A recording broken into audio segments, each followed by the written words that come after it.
La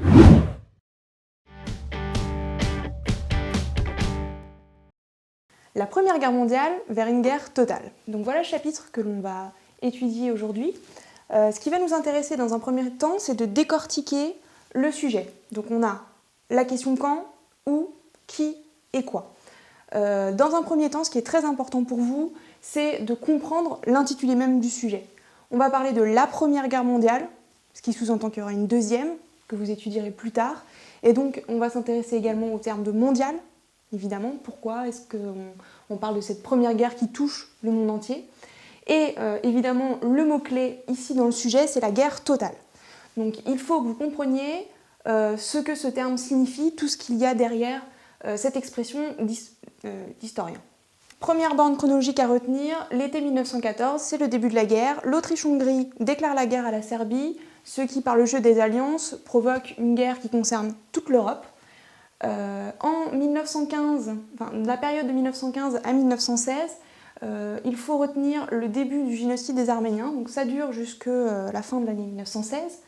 Vous avez un élément chronologique très important à retenir pour vous, c'est l'événement de la bataille de Verdun, qui dure sur plusieurs mois, donc de 1916 à la fin de l'année 1916. L'entrée en guerre des États-Unis est également un autre moment important à retenir, donc en avril 1917, c'est un point clé. Et enfin, le dernier point, il s'agit de la fin de la guerre, l'armistice, le 11 novembre 1918.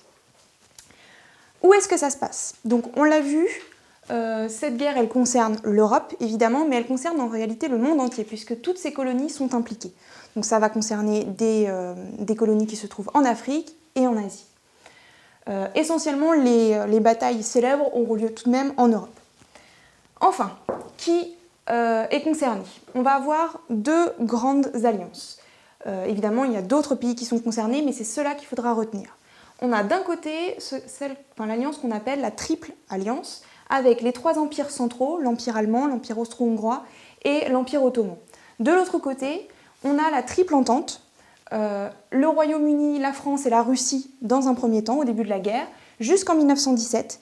Et puis, à partir de 1917, la Russie se retire et c'est les États-Unis qui rentrent en guerre. Donc voilà pourquoi Triple Alliance, selon les chronologies, elle change un petit peu.